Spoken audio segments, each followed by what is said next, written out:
KGF chapter 3 এর শুরু হয় রমিকা সেনের পিএম অফিস থেকে। রমিকা সেনকে একজন অফিসার বলে যে রকি 3 বছরের মধ্যে নিজের ব্যবসা বিদেশে ছড়িয়ে দিয়েছে এবং ইন্দোনেশিয়া ও আমেরিকাতে রকি অনেক বেআইনি কাজ করছে। এই জন্য ইন্দোনেশিয়া এবং আমেরিকার সরকার রকিকে ধরতে চাচ্ছিল, কিন্তু রকি এখন মারা গেছে। তাও আমেরিকা ও ইন্দোনেশিয়াতে রকির বেআইনি কাজ এখনও চলছে। রমিকা সেন বলে ইন্দোনেশিয়া ও আমেরিকার গভর্নমেন্টকে এর বিরুদ্ধে কড়া পদক্ষেপ নেওয়া উচিত। তখন সেই অফিসার বলে গভর্নমেন্ট এটা করতে পারবে না, কারণ রকি 1979 সাল থেকে 1981 সাল পর্যন্ত এই 3 বছরের মধ্যে নিজের সোনার ব্যবসা অনেক বড় করে নিয়েছে। বিদেশে হাজারো এবং লাখো লোক তার জন্য কাজ করে এবং গভর্নমেন্টের লোকও রকির কাজ করে। এই জন্য গভর্নমেন্ট চাইলেও তার বিরুদ্ধে কোনো কড়া পদক্ষেপ নিতে পারবে না। এবার সিনেমার কাহিনী ফ্ল্যাশব্যাকে যায় আর আমরা রকির জীবনের এই 3 বছর সম্পর্কে জানতে পারি। রকি নিজের সাম্রাজ্য বিদেশেও ছড়িয়ে দিয়েছিল এবং সব সোনার খনি দখল নেওয়ার পর আরও খনি সে খুঁজে বের করে আর তার সব লোককে খোঁড়ার কাজে লাগিয়ে দেয়। রকি সব খনি থেকে সোনা বের করে জড়ো করে আর বাইরে বড় বড় দেশে পাচার করতে থাকে। রকির কাছে বিদেশ থেকে অনেক বড় বড় অর্ডার আসতে থাকে। সেই অর্ডারগুলোকে পূরণ করার জন্য সে খোঁড়ার কাজ আরও বাড়িয়ে দেয়। অন্যদিকে সোনা খোঁড়ার জন্য এবং সোনার খনি খোঁজার জন্য রকি আমেরিকা থেকে অনেক অ্যাডভান্স যন্ত্রপাতি আনে, যার সাহায্যে সে সব খনি থেকে সোনা বের করে এক জায়গায় জড়ো করতে পারে। রকি 1 বছরের মধ্যে এই খনি থেকে যত সোনা বের করেছিল তা গত 20 বছরে বের করা হয়নি। অন্যদিকে নিজের এলাকাকে রকি একটি ইন্ডাস্ট্রিয়াল এলাকা বানিয়ে ফেলে আর খনিতে কাজ করা লোকেদের জন্য রকি ভালো ঘর, স্কুল, কলেজ, হাসপাতাল সব তৈরি করে দিয়েছিল। তাই খোদাই করার লোক তাকে খুব ভালোবাসতো, তার জন্য নিজের জীবন দিতেও প্রস্তুত ছিল।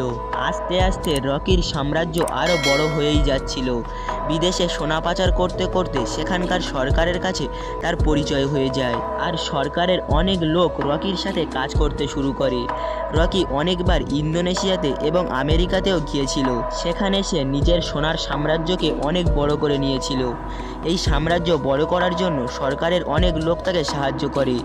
রকি একটি টিম আমেরিকাতে ও একটি টিম ইন্দোনেশিয়াতে গড়ে তোলে আর রকি এই দলের জন্য একজন লিডারও তৈরি করে ফেলেছিল আর রকি তাদের সবার রাজা হয়ে যায়। এইভাবে রকি নিজের সাম্রাজ্য বিদেশে ছড়িয়ে দিয়েছিল। এবার কাহিনী ফ্ল্যাশব্যাক থেকে বর্তমানে আসে আর আমরা দেখতে পাই যে রমিকা সেন যখন ভারতে রকির সাম্রাজ্য শেষ করে দিয়েছিল তখন রকি নিজের সব সোনা নিয়ে জাহাজে করে সমুদ্রের মাঝে চলে যায়। তখন সেখানে সে নিজেই ইন্ডিয়ান নেভিকে মেসেজ করে বলে তাকে মারতে।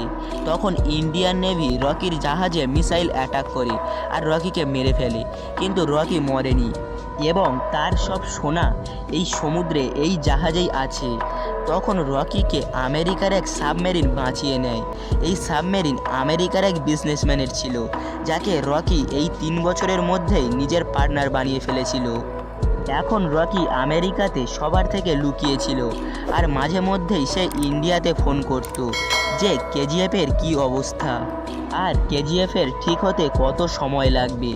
এবার কাহিনী ইন্ডিয়াতে শিফট হয় আর আমাদের দেখানো হয় যে সালার কেজিএফ ধ্বংস হওয়ার পর কেজিএফকে দ্বিতীয়বার দাঁড় করাচ্ছে।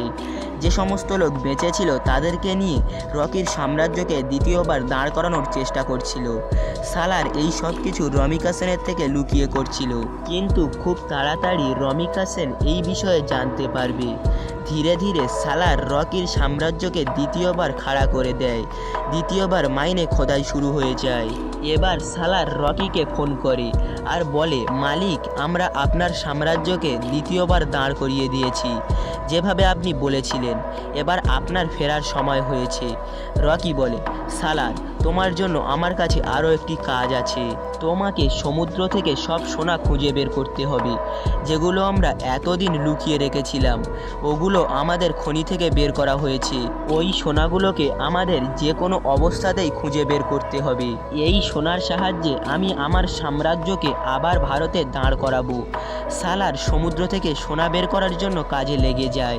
এবার ইন্ডিয়াতে এন্ট্রি হয় রকির। সালার তার সব লোককে বলে, মালিক কয়েক বছর পর আবার এখানে ফিরছেন, তার স্বাগত করার জন্য কোনো কিছু যেন কম না থাকে। কেউ জানতো না যে এই মালিক কে রকি একলাই আমেরিকা থেকে ফিরে আসছিল। কেজিএফে রকির স্বাগত ধুমধাম করে করা হয়। সবাই রকিকে দেখে অবাক হয়ে যায়। তাদের মনে হয়েছিল রকি তো মারা গেছে, কিন্তু রকি তো এখানে বেঁচে আছে। রকি নিজেই খনির কাজ দেখার পর সোজা দেখা করতে চাচ্ছিল রমিকা সেনের সাথে। সালার বলে আমিও তোমার সাথে যাব, কিন্তু রকি বলে না, আমি একলাই দেখা করতে যাব। রকি একলাই নিজের রোলস রয়েস গাড়িতে বসে দেখা করতে যাচ্ছিল রমিকা সেনের সাথে। তখন সেখানকার পুলিশ তাকে ধরে ফেলে। পুলিশরা জানতো না ও রকির কাছে কোনো লাইসেন্স না থাকার জন্য আর ওভার স্পিডে গাড়ি চালানোর জন্য তাকে থানায় নিয়ে যাওয়া হয়।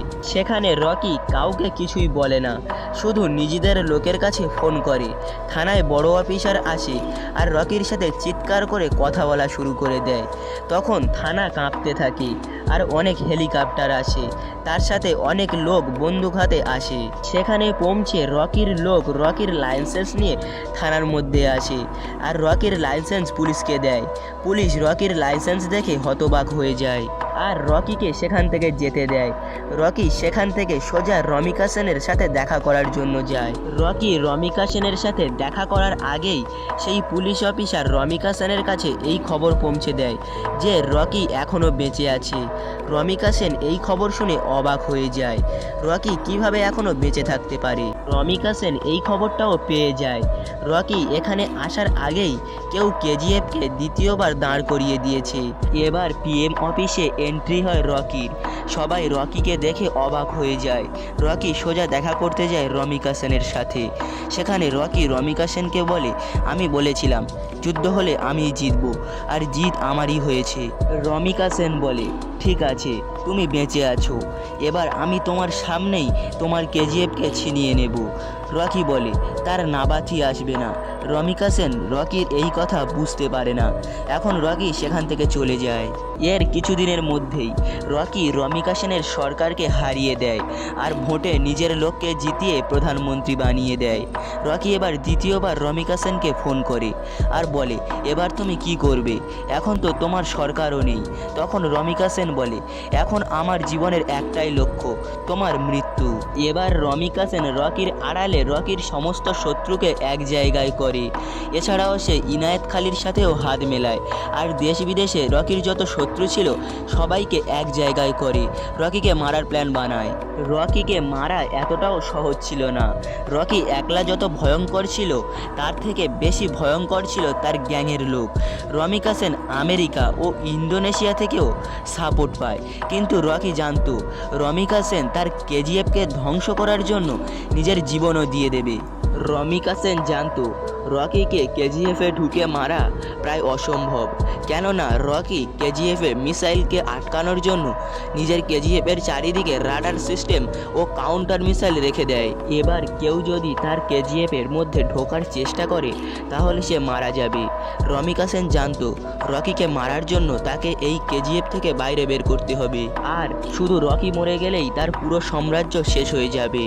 ইন্ডিয়াতে সরকার দাঁড় করানোর পর ইন্ডিয়ার সরকার রকির জন্য বড় একটি পার্টির ব্যবস্থা করে। এখানে বিদেশ থেকে বড় বড় বিজনেসম্যান ও গভর্নমেন্টের লোক আসে। রকির সিকিউরিটির জন্য পার্টিতে অনেক কড়া সিকিউরিটির ব্যবস্থা করা হয়েছিল।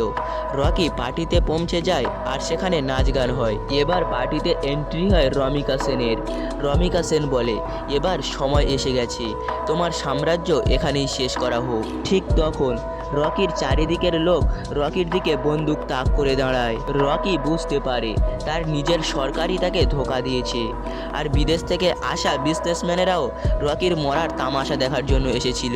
সব বিজনেসম্যান চাচ্ছিল রকির মৃত্যু হোক, তারপর তারা কেজিএফকে দখল করবে আর নিজেদের বিজনেস চালিয়ে যাবে আর সেখান থেকে প্রচুর টাকা ইনকাম করবে। এসব দেখে রকি অবাক হয়ে যায়। তবে রকি জানতো একদিন তার মৃত্যু অবশ্যই হবে, তাই সে তার শেষ সময়েও ভেঙে পড়ে না। রমিকা সেন বলে দেখেছো, তোমারই লোক তোমাকে ধোঁকা দিয়েছে। এটা বলতেই সব লোক রকিকে গুলিতে ঝাঁঝরা করে দেয় আর রকির মৃত্যু হয়ে যায় আর ফিল্ম এখানেই শেষ হয়ে যায়। সো আজকের ভিডিওটা এতটুকুই ছিল। ভিডিওটি ভালো লাগলে অবশ্যই চ্যানেলটিকে একটা করে সাবস্ক্রাইব করে ভিডিওতে একটা করে লাইক করে দেবে পরবর্তী এমন ধরনের আপডেট পাওয়ার জন্য।